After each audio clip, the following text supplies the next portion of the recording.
Cả công ty bị kéo vào trò chơi sinh tử, nơi máu quyết định ai sống ai chết. Thực tập sinh bị đẩy vào đường cùng, đồng nghiệp phản bội lẫn nhau để sống sót. Khi mọi người tranh giành, một kế hoạch tàn nhẫn được hé lộ, gom toàn bộ máu cho một người duy nhất. Và bất ngờ thay, Huyền Diệp trở thành kẻ mạnh nhất trong căn phòng. Ánh đèn thang máy mờ tối lúc sáng lúc tắt liên tục chớp nháy. Trắng bạch và bóng tối luân phiên xen kẽ trong không gian chật hẹp. 6 người nằm nghiêng ngả từ phía. 3 nam 3 nữ ôm đầu đau đớn giữa đêm khuya, mơ màng tỉnh lại giữa đám người. Rốt cuộc trong thang máy đã xảy ra chuyện gì? Anh ta chỉ nhớ khi thang máy đang vận hành, đột nhiên rung lắc dữ dội một cái rồi liền mất ý thức. Điện thoại cũng không có tín hiệu. Tôi thực tập ở công ty này đã 3 tháng rồi, chưa từng gặp trường hợp trong thang máy không có sóng. Tình hình hiện tại quá bất thường. Lúc này 5 người còn lại cũng dần tỉnh lại, vẻ mặt hoang mang bối rối, hoảng sợ đứng trong thang máy chật chội. Sao chúng ta đột nhiên lại ngất xỉu vậy? Thang máy hỏng rồi à? Vô ích thôi, tôi thử hết rồi. Trong 5 đồng nghiệp này, Huyền Diệp chỉ quen Triệu Tử Hào và Vương Lâm. Triệu Tử Hào là thực tập sinh cùng vào công ty với anh ta trước đây. Vương Lâm là tổ trưởng của nhóm Huyền Diệp. 3 người còn lại chỉ quen biết sơ sơ. Mọi người không thấy sao? Chung cư hôm nay có chút kỳ lạ. Chung cư Cương Thành khiến tôi có chút nghi ngờ. Lúc đó đúng giờ tan ca, mà tòa nhà lại trống không. Chỉ có 6 người chúng ta chờ thang máy. Ban đầu còn tưởng họ về sớm, nhưng giờ xem ra càng lúc càng kỳ quái. Tối qua tôi hình như gặp chuyện lạ đó. Mọi người có nhận được thư mời kỳ lạ không? Trên đó viết: chúc mừng bạn trở thành người chơi thử nghiệm game thần đồ. Tối qua tôi về nhà thấy nó trước cửa. Sáng nay đi làm, tôi lại thấy thư mời dưới khe cửa. Nội dung y hệt lời Triệu Tử Hào nói. Lúc đó tôi còn tưởng là quảng cáo của công ty game nào đó. Giờ xem ra ai cũng nhận được. Chẳng lẽ có liên quan đến việc này? Đừng nói linh tinh nữa. Yên lặng chờ cứu hộ đi. Mọi người cũng dần im lặng. Trong thang máy ngột ngạt tĩnh lặng. Mọi người bồn chồn đứng tại chỗ. Trong không gian chật hẹp này, thực sự khiến người ta ngạt thở. Lời Triệu chỉ là tự an ủi. Bên ngoài thang máy yên tĩnh hoang vắng, làm sao có người để ý đến. Bọn họ bị kẹt ở đây. Đúng lúc này, đột nhiên một luồng ánh sáng đỏ thẫm bừng sáng phía sau mọi người. Chỉ thấy màn hình quảng cáo led trên sàn thang máy. Ánh đỏ thẫm như tràn ra từ trong màn hình, phản chiếu lên gương mặt hoảng sợ của mọi người. Chào mừng đến với game thần đồ, trò chơi kẻ sát nhân thang máy. Cấp độ điêu linh 002 thời hạn vô hạn. Số người tham gia 6. Giới thiệu trò chơi trong chung cư Cương Thành. Xuất hiện một kẻ sát nhân canh giữ cửa thang máy. Người chơi có thể ngẫu nhiên chọn tầng để mở. Khi cửa thang mở ra, nếu chạm mặt hắn sẽ lập tức rớt một người trong thang máy. Xin người chơi thoát khỏi kẻ sát nhân. Lưu ý kẻ sát nhân không thể bị rớt, chỉ có thể chạy trốn. Đèn thang máy không còn chớp nháy, bảng hiển thị tầng cũng sáng lại. Thang máy chậm rãi đi xuống. Họ đang quay trở lại bệnh viện. Đùa kiểu gì vậy? Kẻ sát nhân gì chứ? Cái này là ý gì vậy? Vẫn không có sóng. Chuyện này không phải thật chứ? Game thần đồ chẳng phải trên thư mời sao? Cấp 002 nghĩa là gì? Nhìn hết rồi có hiểu gì không? Không, nhưng theo mặt chữ. Đây là một trò chơi rớt người. Kẻ sát nhân chắc ở ngoài thang máy. Anh ta vừa dứt lời, bên ngoài đột nhiên vang lên tiếng bước chân trầm nặng đơn điệu. Có người tới. Là người ở căng tin. Mọi người như vớ được cọc cứu mạng, định gõ mạnh cửa thang máy, hô hoán cầu cứu. Huyền Diệp lập tức kéo cô ta lại. Lỡ như bên ngoài thật sự có kẻ sát nhân thì sao? Sát nhân cái quái gì chứ? Tôi thấy chắc là đám khốn phòng quảng cáo thôi, cố tình trêu chọc chúng ta đấy. Xã hội pháp trị làm gì có sát nhân chứ? Chắc chắn là phòng quảng cáo giở trò. Dù miệng thì nói vậy, nhưng sau khi được Huyền Diệp nhắc nhở, chị Triệu rõ ràng cũng không dám la nữa. Mau lên tầng 6. Tôi muốn về nhà. Nhóc con, nếu sợ chốt thì tự ở lại trong thang máy đi. Những người còn lại cũng không phản đối. Mọi người đều nghiêng về khả năng đây chỉ là trò đùa nhảm nhí. Chắc chắn là đám khốn phòng quảng cáo làm. Buông bỏ tình tiết cá nhân, tôn trọng vận mệnh người khác. Tôi cũng không thể quyết định người ngoài kia có phải sát nhân không. Nhưng từ lúc bị kẹt đến giờ, mọi chuyện đều phát triển theo hướng cực kỳ quỷ dị. Rõ ràng không thể dùng logic bình thường để suy nghĩ về những gì đã xảy ra, nhưng tôi cũng không cần thiết phải ngăn cản người khác. Bây giờ có người chịu đứng ra thử. Đối với tôi ngược lại là chuyện tốt. Ít nhất có thể xác định trò chơi rớt người này rốt cuộc có thật hay không. Dù sao người chớt cũng không phải là tôi. Dưới sự thúc giục của chị Triệu, Lý Tiêu bấm tầng 6. Chị Triệu cũng rất căng thẳng khi con số nhảy đến 4. Cô theo bản năng muốn lùi lại, nhưng phát hiện mọi người đều đứng sau lưng mình. Đã không còn đường lui. Không sao đâu, chỉ là trò đùa của đám nhóc phòng quảng cáo thôi. Ngày mai bọn họ đừng hòng vào căng tin ăn cơm. Thang máy số 56 đã đến tầng 6. Dừng lại. Cùng với tiếng báo mở cửa vang lên, cửa thang máy chậm rãi mở ra. Tầng 6 không có ai, không chỉ cửa thang không có người, cả hành lang tầng 6 cũng trống không. Ha ha, tôi đã nói mà. Chỉ là trò đùa thôi. Làm gì có sát nhân chứ. Thôi nào, mọi người mau ra đi. Cái người tên Huyền Diệp kia, muốn ở lại thì cứ ở đi. Nhưng lúc này sắc mặt mọi người đột nhiên biến đổi kinh hoàng.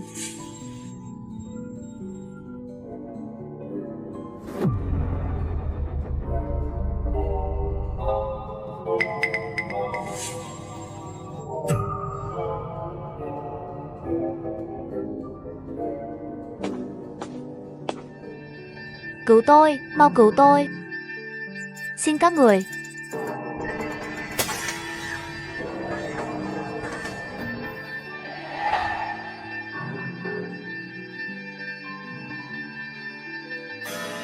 Sau khi mọi chuyện kết thúc, cửa thang máy lại chậm rãi khép lại.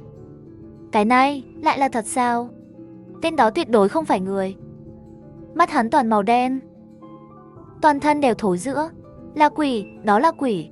Vốn còn nghĩ nếu sát nhân không có sún thì có lẽ còn cơ hội đối phó, nhưng nhớ lại dáng vẻ vừa rồi của hắn. Đúng như lời Triệu Tử Hào nói, hắn tuyệt đối không phải người. Đi tầng 12 đi, ta vừa biết sát nhân ở tầng 6. Chỉ cần kéo giãn khoảng cách với tầng 6 tối đa là có thể đảm bảo hắn không kịp phản ứng. Khoảng cách tầng càng xa, hy vọng an toàn của chúng ta càng lớn. Tổ trưởng Vương, anh đúng là thông minh quá. Nói rồi anh ta định bấm thang máy, nhưng lại bị Huyền Diệp ngăn lại. Không đúng, cậu có cách hay hơn. Cậu chỉ là thực tập sinh, đừng phá nữa được không? Vậy sao không chạy thẳng về tầng 1? Đến tầng 1 là chúng ta thoát khỏi chung cư rồi. Chạy lên cao nhất làm gì? Đợi bị sát nhân chặn đường sao?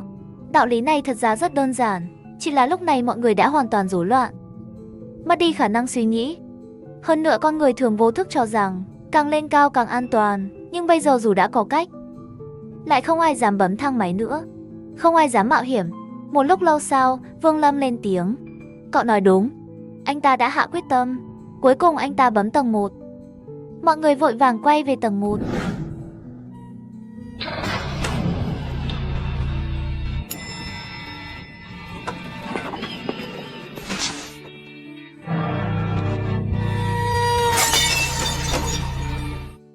Thang máy bắt đầu đi xuống, thần kinh mấy người cuối cùng cũng thả lỏng. Nhóc con, cậu cũng lanh lợi đấy, sau này cố gắng thể hiện cho tốt. Tôi sẽ cố gắng cuối tháng giúp cậu xin chuyển chính thức. Còn sống ra ngoài rồi hãy nói. Lúc này thang máy đã đến tầng 1. Ngay lúc cửa thang máy xuất hiện một khe hở, một bàn tay thối rữa trực tiếp thò ra từ trong khe. Bàn tay đó lập tức chộp về phía Vương Lâm. Đừng lại đây, đừng. Lúc này Vương Lâm đẩy cô lưu ra ngoài. Bàn tay thối rữa túm lấy tóc cô ta, kéo cô ta ra khỏi thang máy trong nháy mắt. Vương Lâm liều mạng ấn nút đóng cửa. Cô ta chớt thì tôi biết làm sao. Tôi không muốn chớt. Nếu anh ta không chớt thì người chớt sẽ là tôi. Giờ ai cũng khó giữ được mạng mình, không ai lo được sống chết của người khác. Nhưng mọi người đều vô thức tránh xa Vương Lâm hơn. Đều sẽ chớt, tất cả đều sẽ chớt. Tên đó không phải người, là quỷ. Quỷ đó, các người không nhận ra sao? Cho dù là quỷ, cũng phải tuân theo quy tắc. Thực ra ngay lần đầu thang máy mở ra, hắn đã có thể rớt hết chúng ta. Nhưng hắn vẫn theo quy tắc, mỗi lần mở cửa chỉ rót một người. Cậu muốn nói gì? Tôi muốn nói, chỉ cần là trò chơi thì đều có thể phá đảo. Vừa rồi tôi luôn suy nghĩ tên sát nhân đến tầng 1 bằng cách nào. Ở bên ngoài thang máy, chỉ thấy xu hướng lên xuống của thang máy, không thể thấy tầng sẽ đến. Khi phát hiện tầng cần đến thì thang máy đã tới nơi rồi. Nhưng cũng có khả năng hắn thấy thang máy chúng ta đang đi xuống, rồi đoán trước chúng ta sẽ chạy ra tầng 1. Dù sao tầng 1 có thể ra khỏi chung cư. Cậu nói không sai. nhưng khả năng đó cũng thấp. Nếu sát nhân thấy thang máy đi xuống, rồi đoán chúng ta sẽ xuống tầng 1. Hắn có 2 cách truy sát. Một là đi thang máy khác, 2 là chạy cầu thang bộ. Nếu là cách thứ nhất, hắn phải đi thang máy đuổi theo, phải mở cửa thang máy kia trước, chọn tầng 1 rồi mới đóng cửa. 2 thang máy có tốc độ như nhau. Thang của chúng ta chắc chắn tới trước, nhưng vừa rồi sát nhân rõ ràng đã đứng đợi ở thang máy tầng 1, sớm hơn chúng ta. Vậy còn cách thứ hai? Cách thứ hai cũng rất khó. Cầu thang chung cư nằm ở phía tây, thang máy ở phía nam, giữa hai nơi cách ít nhất 60 mét. Sát nhân chạy từ thang máy tới cầu thang rồi xuống dưới, sau đó chạy từ cầu thang tới khu thang máy, ít nhất 150 mét. Còn tính thêm cầu thang dốc thì khoảng cách chỉ càng xa hơn. Mỗi tầng thang máy đi xuống khoảng 2 giây. Từ tầng 6 xuống tầng 1 nhiều nhất 10 giây. 10 giây chạy ít nhất 150 mét. Không ai làm được, nhưng hắn là quỷ mà, có thể dịch chuyển tức thời. Nếu có thể dịch chuyển thì trò chơi chẳng còn ý nghĩa. Chính vì sát nhân tuân theo quy tắc, nên tôi cho rằng trò chơi ở trên hắn. Mọi tình huống tất sát vượt khỏi trò chơi đều không tồn tại. Vậy ý anh là anh nghi chúng ta bị theo dõi à anh trai? Đừng dọa tôi sợ chớp mắt. Chỉ có vậy mới khóa được vị trí của chúng ta. Thực ra sát nhân không hề ở ngoài thang máy, hắn luôn ở trong thang máy kia. Hắn đang theo dõi chúng ta. Mỗi lần chúng ta bàn ra kết quả, hắn liền đến trước chúng ta một bước, rồi đợi sẵn. Vương Lâm lập tức nhìn thấy camera phía trên. Đúng là ngu thật, lại quên mất còn có camera. Má, hóa ra là vậy. Bảo sao hắn khóa được chúng ta. Vậy tiếp theo chúng ta đi tầng mấy? Đi tầng 12 đi. Không được, con số quá đặc biệt, dễ bị đoán ra. Tốt nhất là đi tầng ngẫu nhiên.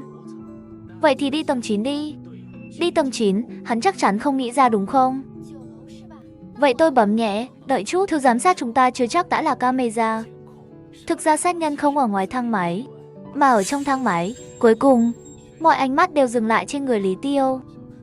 Cậu nói đúng không? Sát nhân Lý Tiêu, cậu đang nói nhảm gì vậy? Cậu mới là sát nhân.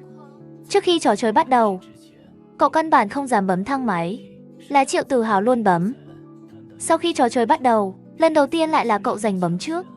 Cậu đang sợ cho bọn tôi bàn xong lại đổi ý, bởi vì lúc đó cậu đã gửi tin ra ngoài rồi. Tên sát nhân đã tới tầng tương ứng. Cho sẵn chúng ta, cậu nói nhảm gì thế? Lần thứ hai là Vương Lâm bấm. Anh ta còn hại chết chị Lưu, vậy anh ta mới là sát nhân. Mẹ kiếp, cậu nói bậy gì thế? Chính vì lần thứ hai nên cậu càng đáng nghi. Lúc bấm thang máy lần thứ hai, anh Vương nói đi tầng 12 trước. Khi đó cậu định bấm, nhưng bị tôi ngăn lại. Cuối cùng mọi người chọn đi tầng 1. Nhưng lúc đó cậu lại không bấm. Sở dĩ cậu không bấm là để kéo dài thời gian, vì cậu đã báo cho sát nhân bên ngoài chúng ta sẽ đi tầng 12, kết quả lại đi tầng 1. Nên đương nhiên cậu phải dành thời gian cho sát nhân. Đã tới tầng 12, nhưng nếu Lý Tiêu là nội gián thì cậu ta truyền tin kiểu gì? Nếu trò chơi có thân phận ẩn thì lúc bắt đầu chắc chắn sẽ thông báo cho người chơi. Sau khi trò chơi rớt người xuất hiện, Lý Tiêu là người đầu tiên xem điện thoại. Tôi đoán cậu không phải xem có sóng hay không, mà là xem thân phận sát nhân của mình. Toàn là cậu đoán bừa. Mắt cậu mù à? Trong giới thiệu đã nói sát nhân ở bên ngoài. Giới thiệu đâu còn nói người bên ngoài là sát nhân. Triệu Tử Hào và Vương Lâm không nhịn được lại nhìn phần giới thiệu trên màn hình. Trong chung cư Cương Thành xuất hiện một tên sát nhân canh ở cửa thang máy. Hãy giúp người chơi thoát khỏi sát nhân. Kẻ bên ngoài là sát nhân, con người cần phải thoát khỏi thật sự là cậu, sát nhân Lý Tiêu. Chỉ khi thoát khỏi sát nhân mới có thể sống sót khỏi tay sát ma. Triệu Tử Hào mau giật điện thoại của hắn, đừng để Lý Tiêu chống cự. Triệu Tử Hào lập tức giật lấy điện thoại. Quả nhiên, trong điện thoại toàn là số do Lý Tiêu gửi đi, mà tin nhắn đầu tiên là do đối phương gửi. Thân phận của ngươi là sát nhân, hãy che giấu kỹ thân phận, phối hợp với sát ma rớt những người chơi khác. Khi ngươi giành chiến thắng, ngươi sẽ thuận lợi rời khỏi thang máy. Tôi cũng muốn sống mà. Tôi có lỗi gì chứ? Tôi cũng không muốn rớt người. Hắn khóc lóc thảm thiết, nhưng không đổi được sự thương hại của ba người. Rớt hắn đi à? Không cần, chỉ cần thoát ra là được. Thang máy nhanh chóng tới tầng 6. cửa mở ra, không thấy bóng sát ma. Mọi người kích động vội vàng ra ngoài. Ra ngoài xong không ai dám ở lại dù chỉ một giây. Họ nghĩ ngay tới việc trốn khỏi chung cư, nhưng lại phát hiện cửa chính đã bị đóng chặt. Hơn nữa trong tòa nhà dường như không có ai. Chẳng lẽ trò chơi vẫn chưa kết thúc? Mấy người đành phải nhanh chóng trở về nhà mình. Bây giờ không ra được, chỉ trốn trong nhà mới an toàn nhất. Huyền Diệp cũng chuẩn bị vào nhà. Lý Tiêu bỗng kéo tay anh từ phía sau. Huyền Diệp, xin lỗi. Tôi thật sự không cố ý hại mọi người. Tôi cũng rất sợ chớt. Tôi thật sự không còn cách nào. Tối nay tôi có thể ở cùng cậu không? Tôi không dám ở nhà một mình. Xin lỗi, không được. Thân phận sát nhân của Lý Tiêu đã thua cuộc rồi. Thằng mới có thể sống sót rồi đi. Đã nói rõ rồi mà. Chuyện tối nay quá quỷ dị. Tôi khuyên cậu nên sớm báo cảnh sát. Về đến nhà, bố mẹ đang ngồi xem tivi trong phòng khách. Sao về muộn vậy? Đi ăn với đồng nghiệp. Bố mẹ không nghe thấy động tĩnh lạ à? Không mà, sao thế?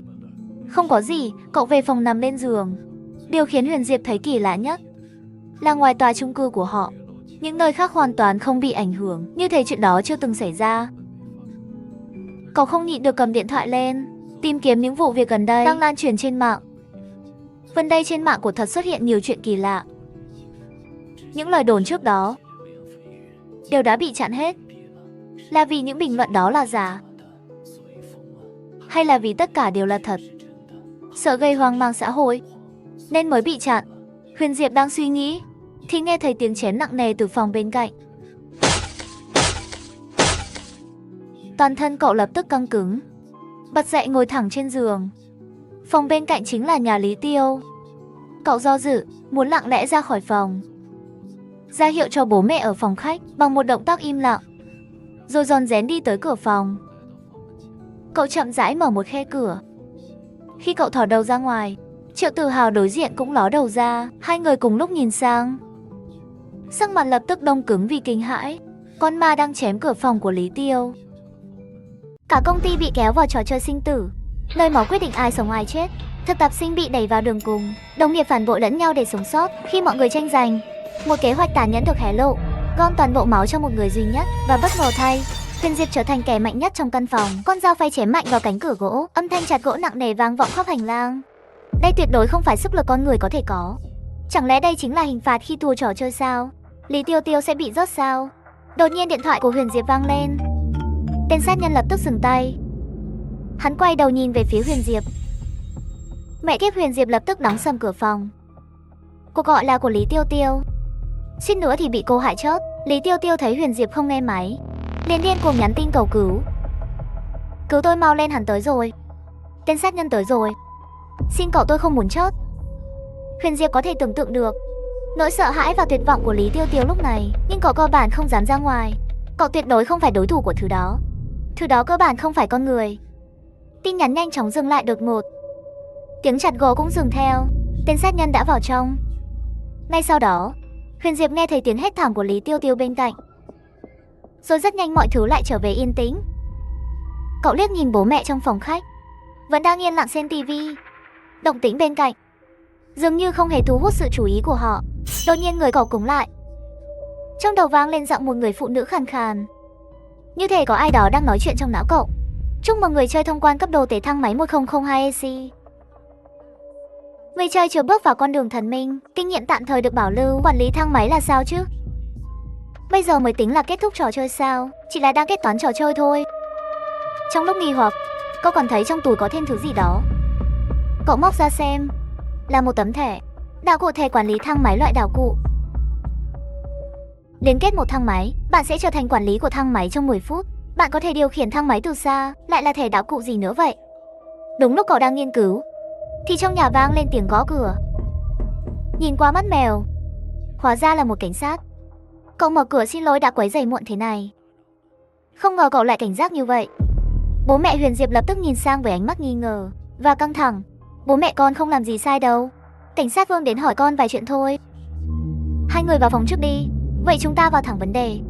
Nói về vụ sát nhân trong thang máy đi. Tôi nói ra anh có thể không tin. Trò chơi sinh tồn kẻ sát nhân thang máy. Sao anh biết? Trước khi hỏi cậu, tôi đã hỏi mấy người kia rồi. Tôi còn tưởng cảnh sát biết ai bị rót trước chứ. Con muốn hỏi xem rốt cuộc là chuyện gì. Nếu anh đã hỏi họ rồi, còn hỏi tôi làm gì? chỉ là thủ tục thôi. Mong cậu phối hợp. Nếu chỉ là hỏi đơn giản, sao cảnh sát Vương không gọi cả ba người lại? Bây giờ nhìn vào, giống như phương pháp thẩm vấn thế tiến thoái lưỡng nan. Triệu Từ Hào và tổ trưởng Vương Lân Đan cũng đã nói hết rồi, thế là Huyền Diệp cũng kể lại toàn bộ quá trình. Nhưng cậu không nói về giọng nói trong đầu, vì cậu vẫn chưa hiểu rốt cuộc nó là gì, cũng không biết nói ra có lợi hay hại. Vậy cậu chót rồi sao? Thưa cảnh sát, nếu tôi chót rồi, giờ còn nói chuyện với anh được sao? Đừng để ý, tôi chỉ đùa thôi. Nhưng lời khai của cậu hình như hơi khác người khác. Khác gì với ai chứ? Đang định nói tiếp thì đột nhiên chú ý tới cửa, rồi mỉm cười nhìn qua. Ôi, đúng là nhắc Tào Tháo thì Tào Tháo tới. Người đứng ở cửa lại là Lý Tiêu Tiêu. Cô ấy thật ngạc nhiên còn sống. Lúc này Lý Tiêu Tiêu cũng lạnh lùng nhìn cậu, ánh mắt mang theo nguy hiểm. Di ơi, có lẽ là cháu nhớ nhầm rồi. Cậu chắc là mình nhớ nhầm sao? Là tôi nhớ nhầm. Vương cảnh quan cũng không làm khó, mà lấy ra một bản thỏa thuận bảo mật, bảo tôi ký tên, để tránh gây hoang mang không cần thiết. Đừng tung tin bậy trên mạng, sẽ bị truy cứu trách nhiệm pháp lý. Huyền Nhai không nghĩ nhiều, nhanh chóng ký tên. Nếu có kết quả điều tra sẽ thông báo cho cậu. Nghỉ ngơi sớm đi. Vương cảnh quan cắt thỏa thuận, rồi cùng Lý Tiêu Tiêu rời đi. Tối nay xảy ra quá nhiều chuyện kỳ quái, vượt xa nhận thức của anh. Anh không dám nghĩ tiếp nữa, chỉ muốn ngủ một giấc thật ngon, quên hết mọi chuyện. Đến khi tỉnh dậy, Huyền Diệp hoảng sợ mở mắt. Anh nhìn điện thoại, mới có 4 giờ sáng, rồi lại nằm xuống định ngủ tiếp. Bỗng giọt nước lạnh rơi lên mặt anh. Anh bật đèn điện thoại soi lên. Trên trần nhà có 5 chữ đỏ như mú. Tôi đang nhìn cậu, đây không phải nước mưa, mà là mứ đặc quánh. Ai đã viết cái này? Tên sát nhân sao? Nếu là sát nhân, nếu hắn có thể tự do ra vào phòng, thì đâu cần dình nhà Lý Tiêu Tiêu. Hay là Lý Tiêu Tiêu có vấn đề? Nhưng nếu hắn muốn giết tôi, sao không giết luôn mà còn để lại? Cả đêm không ngủ. Sáng hôm sau, anh vội vàng đi làm, trong lòng đầy bất an. Khu chung cư vẫn như thường lệ. Không ai biết tối qua đã xảy ra chuyện kinh hoàng. Huyền Diệp lần này chọn đi cầu thang bộ. Khi xuống cầu thang, vừa gặp Triệu Tử Hào và Vương Lâm Sinh. Lý Tiêu Tiêu vậy mà chưa chớt. Thật sự quá kỳ lạ. Các cậu nói có phải sát nhân tha cho hắn không? Tên sát nhân đó còn là biến thái sắc dục. Lý Tiêu Tiêu với hắn không thể nào.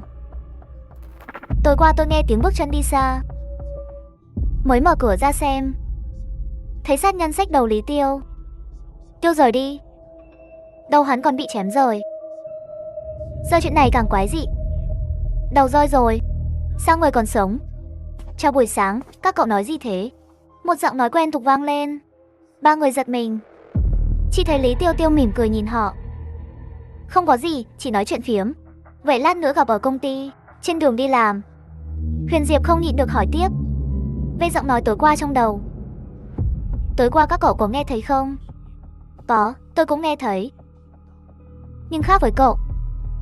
Điểm của tôi là C. Điểm của tôi là cũng chẳng được trang bị gì.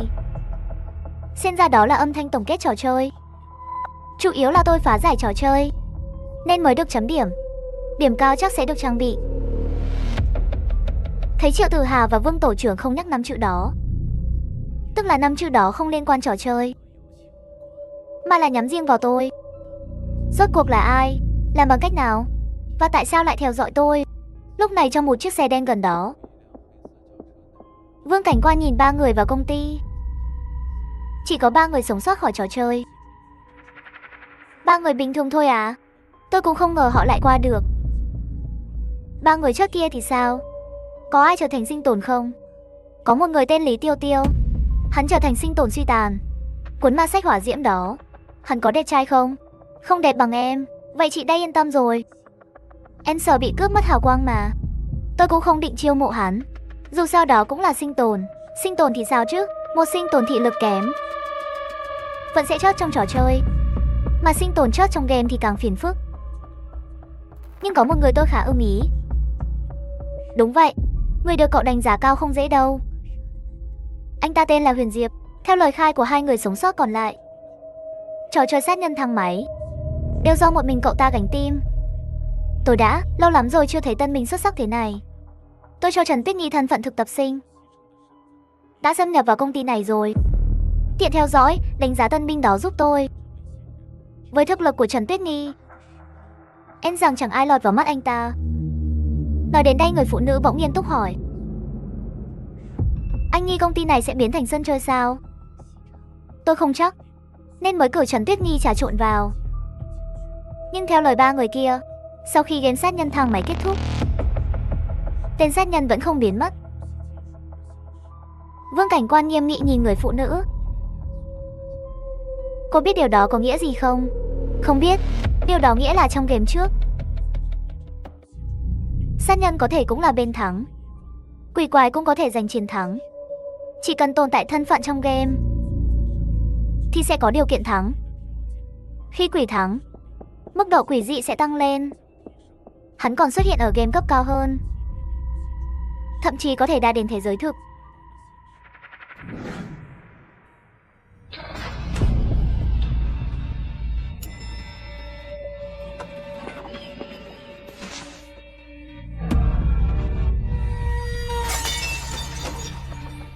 Chú ý học công ty. Ba người ca trực đêm đến phòng họp, tìm chỗ ngồi xuống. Trưởng nhóm cũng không do dự, sáng sớm hôm nay đã nộp đơn chuyển chính thức cho Huyền Diệp. Chúc mừng cậu chuyển chính thức nhé. Sau này chúng ta là đồng nghiệp rồi. Cậu cũng không cần mua đồ ăn sáng cho tôi nữa. Không ngờ cậu chuyển chính nhanh vậy. Người này tên Lữ Văn Lương, là người hướng dẫn Huyền Diệp thực tập. Nhưng Lữ Văn Lương chẳng dạy anh bao nhiêu. Khoảng mười mấy phút sau, Tổng giám đốc Hứa An Hà mới tới muộn. Lúc này Hứa An Hà lại mắng nhân viên trên bục. Huyền Diệp lời nghe, anh cầm điện thoại xem giờ, nhưng hình nền điện thoại đã đổi. Vốn là ảnh mỹ nữ, giờ lại biến thành màu trắng trống rỗng. Trên nền trắng đó dần hiện ra 4 chữ mưu me. Mày chết chắc rồi, kiểu chữ y hệt tối qua. Rốt cuộc là ai làm? Anh vô thức nhìn quanh, cảm giác bị theo dõi lại xuất hiện. Hơn nữa còn mạnh hơn. Mọi người xung quanh đều bình thường, nhưng Huyền Diệp luôn thấy có người nhìn mình. Rất nhanh anh chú ý thấy một khuôn mặt lạ ngồi ở góc. Thực tập sinh mới sao? Sao thế? Không sao, tôi đi vệ sinh chút. Huyền Diệp đến bồn rửa, nhìn mình trong gương. Chỉ trong một ngày ngắn ngủi, anh như già đi rất nhiều. Anh lại lấy điện thoại xem, hình nền không đổi, vẫn là ảnh mỹ nữ. Chắc do tối qua bị kích thích quá mạnh nên sinh ra ảo giác. Mình đúng là đồ nhát gan. Huyền Diệp mở vòi nước, nước lạnh dội mạnh lên mặt. Cuối cùng anh thấy dễ chịu hơn. Đúng lúc nhìn vào gương, anh thấy trong gương có thêm bóng người. Là sát nhân. Hắn ở trong gương, không, phải nói là ngay sau lưng anh. Huyền Diệp như bị sét đánh, đứng sững tại chỗ, toàn thân run rẩy không ngừng. Dáng vẻ sát nhân còn quỷ dị hơn tối qua. Đáng sợ hơn là trong tay hắn không còn dao, mà là một khẩu súng săn. Tên sát nhân như thể đã tiến hóa, không chỉ ngày càng trở nên quỷ dị, mà vũ khí cũng được nâng cấp. Hắn chậm rãi giơ khẩu súng săn lên, nhắm vào lưng bên vách đá, lộ ra nụ cười quỷ dị. Đôi môi khẽ động không phát ra tiếng. Hắn đang nói: tôi nên làm gì đây? Có nên chạy trốn không? Nhưng tôi có chạy thoát được đạn không? Đừng đáp lại, cứ làm việc của cậu. Coi như hắn không tồn tại. Không biết từ lúc nào, nữ thực tập sinh mới tới kia đã đứng trước bồn rửa bên cạnh. Huyền Diệp liếc nhìn thẻ công tác của cô. Trần Tuyết Nhi, cái tên rất hay. Cô cũng nhìn thấy hắn à? Mê mơn, hắn định bắn tôi sao? Đừng cho hắn cảm giác tồn tại. Ý gì vậy? Theo cách nói xưa của chúng ta, tin thì có, không tin thì không. Quỷ cần cảm giác tồn tại mới có thể thật sự xuất hiện trong hiện thực và ảnh hưởng đến hiện thực. Chỉ là đa số bọn ngu ngốc vừa thấy quỷ là phản xạ chạy trốn, cho quỷ cảm giác tồn tại, rồi bị quỷ rớt. Học nghiệp hít sâu một hơi. Tuy không biết lai lịch cô gái này, nhưng dáng vẻ bình tĩnh của cô khiến người ta không khỏi tin lời cô. Huyền Diệp nhìn bản thân trong gương, cố gắng phớt lờ tên sát nhân trong gương, giả vờ trấn tĩnh, rồi cùng Trần Tuyết Nhi ra khỏi nhà vệ sinh. Hắn có thể ra khỏi trò chơi không? Nếu quỷ giành chiến thắng trong trò chơi thì sẽ xuất hiện trong hiện thực. Ở đây sẽ không có trò chơi mới chứ? Tên sát nhân đã xuất hiện rồi. Tôi không muốn chơi cái trò chắc tiệt nào nữa đâu. Chuyện này khó nói lắm. Quỷ là quỷ, trò chơi là trò chơi, nghĩa là sao? Tôi không hiểu, nói đơn giản đi. Quỷ và con người chúng ta đều là người tham gia trò chơi. Quỷ xuất hiện trong hiện thực, không có nghĩa nơi này biến thành trò chơi. Hơn nữa so sánh mà nói, quỷ trong trò chơi hiền lành hơn nhiều. Hắn nghiêm túc tuân thủ luật chơi. Nếu ở hiện thực hắn không còn ràng buộc, đó mới là quỷ dị thật sự giáng xuống. Lấy con quỷ vừa rồi làm ví dụ. Nếu cậu cho hắn cảm giác tồn tại, khiến hắn giáng lâm vào hiện thực, thì cả hai ta đều chốt. Hai người cứ thế quay lại phòng họp. Khi Huyền Diệp chuẩn bị bước vào, khóe mắt bỗng liếc thấy bóng đen ngoài hành lang. Xong rồi, con quỷ đó lại tới rồi. Khi Huyền Diệp hoảng sợ nhận ra, con quỷ đã đứng đối diện trước mặt hắn. Đột nhiên một bàn tay nhỏ lạnh lẽo kéo lấy cánh tay hắn, vội vàng kéo hắn vào trong, rồi lập tức đóng cửa lại. Cảm ơn anh làm rất tốt rồi. Người bình thường lần đầu tiếp xúc gần với quỷ đều sợ đến hét lên, quỷ không rớt được sao? Không phải, chỉ là rất khó. Rớt quỷ có hai cách. Một là trong trò chơi tìm điều kiện thắng của quỷ, khiến quỷ thua thì sẽ bị trò chơi rớt. Cách còn lại là trở thành thần đồ. Thần bộc là gì vậy? Đó là bí mật. Còn vũ khí thông thường thì không rớt được quỷ. Huyền Diệp mặt đầy kinh ngạc. Lúc này hắn mới nhận ra mình vẫn đánh giá thấp quỷ. Nhưng điều Trần Tuyết Nghi nói về thần đồ lại khơi dậy tò mò mãnh liệt của Huyền Diệp. Hắn ghi nhớ trong lòng, nhất định sau này phải hỏi cho rõ. Lúc này, Hứa An Hà trên sân khấu vẫn đang diễn thuyết đầy nhiệt huyết. Người trẻ phải cố gắng nhiều hơn. Công ty cho các cậu nền tảng tốt như vậy, các cậu nên biết ơn. Đừng chỉ nghĩ đến tiền, phải học hỏi nhiều hơn. Lão già này suýt nữa nói thẳng ra là đi làm mất tiền. Dưới khán đài, ông ta nói ông ta, tôi làm tôi. Khung cảnh trông khá hài hòa, nhưng dưới vẻ hài hòa đó, không ai biết rằng bên ngoài cửa đang đứng một tên sát nhân cầm súng săn. Huyền Diệp và Trần Tuyết Nghi tựa vào cửa chặn lối vào. Như vậy chắc hắn không vào được chứ, trừ khi đại ca vác hành lý rồi xuyên tường được. Tên này tâm lý đúng là cực kỳ vững vàng, vậy mà còn đùa được. Ngay lúc hắn thở phào nhẹ nhõm, bỗng nghe thấy tiếng mở cửa.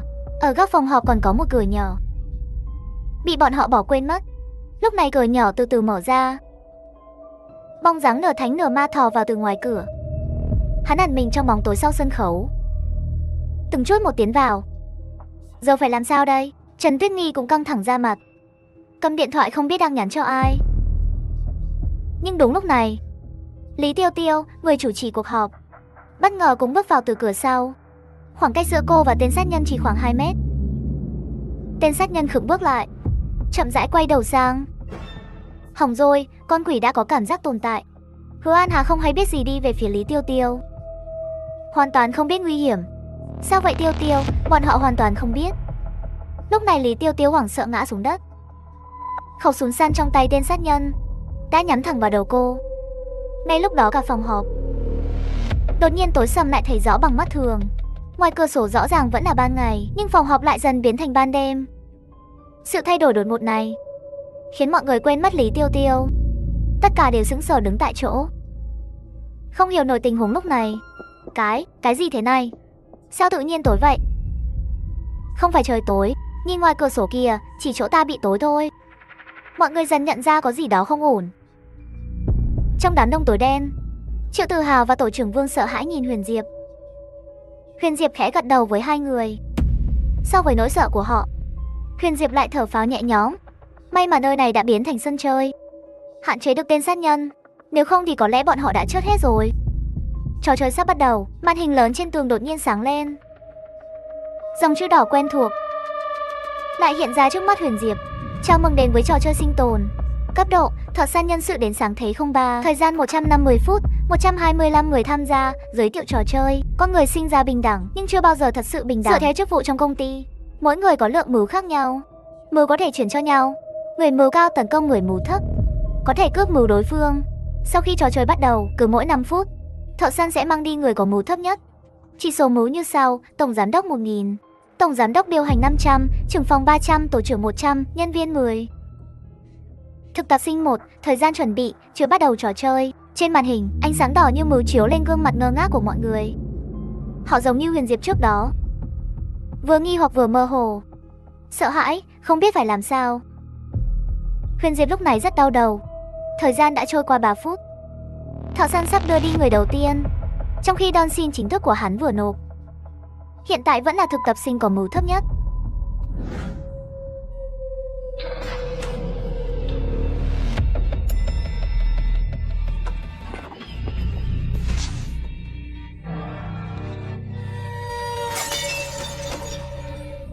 Theo luật chơi, thực tập sinh sẽ chốt đầu tiên, vì chỉ có một mưu.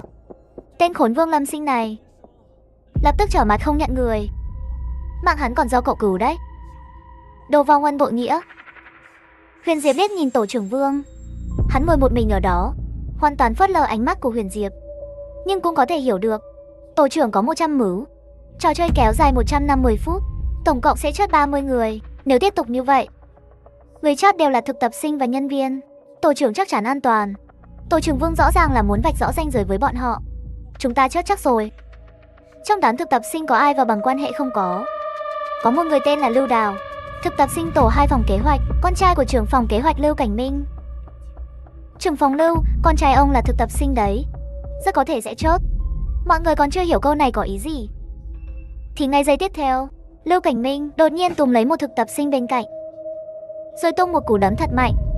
Cú đấm này giáng xuống, mưu của thực tập sinh kia lập tức phế không. Lưu Cảnh Minh tăng lên 301. Mẹ kiếp, ông làm gì thế? Trả mưu cho tôi. Mẹ kiếp, đánh hắn đi, giữ chặt lại. Mấy nhân viên nhanh tay lẹ mắt, lập tức đè người này xuống đất. Bình thường mày lười nhất, không chịu làm việc cho tốt, lại chẳng có chỉ tiến thủ, thực tập của mày không đạt. Thực tập sinh giãy giụa gào thét, nhưng chẳng ai dám lên tiếng bênh vực. Trong lòng ai cũng hiểu, Lưu Cảnh Minh chỉ cần một cái cớ để bảo vệ con trai mình mà thôi. Ngay sau đó, Lưu Cảnh Minh chuyển cho con trai 10 điểm mưu. Mưu của Lưu Đào đạt 11 điểm, vượt qua mức của nhân viên. Ở trạng thái an toàn, lúc này mốc 5 phút đầu tiên đã đến. Ai cho tôi chút mưu đi, tôi xin mọi người, tôi có thể trả tiền mua. Ai bán mưu cho tôi đi. Hắn vẫn liều mạng cầu cứu, nhưng mọi người đều thờ ơ không để ý. Rất nhanh mọi âm thanh đều im bặt. Hắn biến mất rồi, biến mất rồi, hắn biến mất rồi.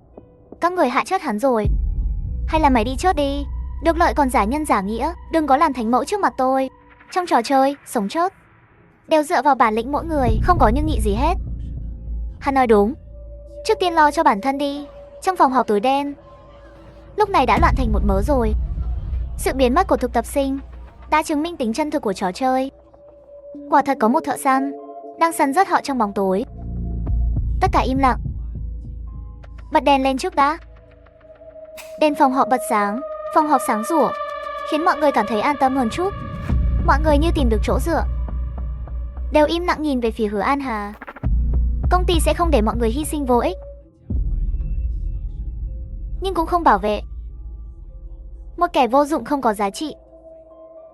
Bây giờ hãy xem thử đám thực tập sinh các cậu có thể phát huy giá trị gì. Tôi sẵn sàng gia hạn thêm nửa năm. Tôi cũng sẵn sàng. Mọi người đều thể hiện không tệ. Nhưng vậy thì tôi phân biệt tốt xấu thế nào đây? Tôi sẵn sàng trả phí thực tập. Công ty cho tôi cơ hội học tập. Tôi nên bỏ tiền ra cũng đúng, còn ai nữa không? Cuộc thăm dò tiếp theo phát triển theo hướng ngày càng vô lý. Từ trả tiền đi làm đến ký hợp đồng dài hạn lương thấp, rồi đến tăng ca miễn phí, ai cũng tranh nhau tung ra con bài của mình. Đó chính là nội quyền. Khi một người bắt đầu nội quyền, những người khác đều theo sau, thì lần nội quyền này trở nên vô nghĩa. Không phân biệt được cao thấp, chỉ có thể bắt đầu vòng nội quyền mới.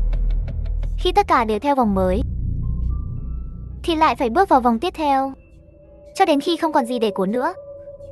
Nhân viên biến thành súc vật, nô lệ bị vắt kiệt mọi giá trị, rồi bị vứt bỏ. Triệu Tử Hào nghe những lời đó, trong lòng rất khó chịu.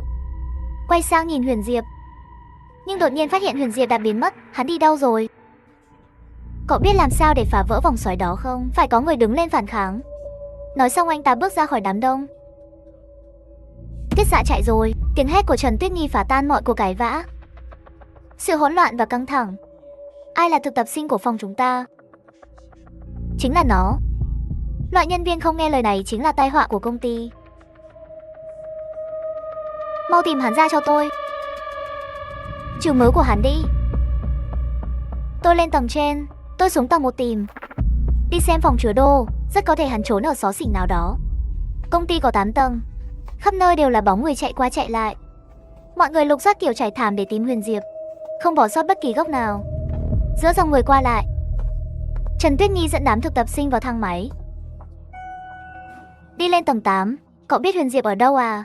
Tôi chắc mình đoán không sai. Vậy chúng ta phải thông báo trước chứ, cho mọi người biết. Cậu nghĩ bây giờ còn kịp không? Hơn nữa dù có báo họ, cậu nghĩ họ sẽ để tâm sao? Cứ tìm Huyền Diệp trước đã. Tuy tiện tìm một nhân viên tầng 8 là có thể dựa vào hắn. Đề nghị này được mọi người nhất trí tán thành. Rất nhanh thang máy lên tới tầng 8. Triệu Tử Hào theo sau Trần Tuyết Nhi. Anh muốn báo tin cho Huyền Diệp, nhưng điện thoại hoàn toàn không có sóng. Đối mặt với đám thực tập sinh hùng hổ này, anh cũng không còn cách nào. Anh Diệp, tự cầu phúc nhé. Trần Tuyết Nhi đi tới góc xấu nhất hành lang. Đây là phòng giám sát của cả công ty. Bình thường hầu như không ai tới. Huyền Diệp đang đứng bên trong, nghe thấy động tĩnh phía sau. Anh quay đầu lại, hơi kinh ngạc. Sao cậu biết tôi ở đây? Ở đây có thể giám sát toàn công ty, muốn chạy cũng chỉ có thể tới đây. Hơn nữa tôi không chỉ tới, mà còn mang quà cho cậu. Huyền Diệp liếc nhìn đám thực tập sinh phía sau. Được, tôi thích làm việc với người thông minh. Lúc này Trần Tuyết Nhi đóng sập cửa phòng giám sát. Sắc mặt mọi người lập tức thay đổi. Không ai hiểu chuyện gì xảy ra. Tất cả đứng ngây ra, vừa hoang mang vừa căng thẳng. Tôi nghĩ mọi người nên nghe anh ấy nói trước. Thật ra rớt tôi cũng vô ích, chỉ kéo dài thời gian chớt của các người thôi. Tiếp theo sẽ còn chớt thêm 29 người. Bây giờ chỉ cần còn thực tập sinh là mọi người đều phải chớt. Nói nhảm. Chỉ cần giành được mưu ngang nhân viên là được. Cậu đang mơ à? Ai sẽ cho cậu lượng mưu đó? Chỉ dựa vào mấy trò cạnh tranh này sao các cậu đấu nổi với nhân viên chính thức à? Kinh nghiệm của họ phong phú hơn các cậu, lương cũng cao hơn, vốn liếng họ bỏ ra cũng nhiều hơn các cậu rất nhiều. Mọi người thừa nhận đi, các cậu sinh ra đã là vật hy sinh. Phòng giám sát tối tăm dần trở nên im lặng. Sắc mặt mọi người thay đổi liên tục. Lời của Huyền Diệp rõ ràng đã lay động họ. Vậy chúng ta phải làm sao? Chỉ có hai con đường, hoặc ngoan ngoãn chờ chớt, hoặc phản kháng. Phản kháng thế nào? Cách rất đơn giản. Tập trung mối của 11 người chúng ta lên một người lãnh đạo. Người đó sẽ có 11 điểm mưu, trong khi nhân viên chỉ có 10 điểm. Như vậy có thể trừ mưu nhân viên. Công ty có 80 nhân viên chính thức, 11 điểm mưu đủ để áp đảo rất nhiều người. Người về không mưu sẽ giúp lãnh đạo bắt nhân viên. Dù sao cũng đã về không mưu rồi, không sợ bị ai trừ mưu nữa.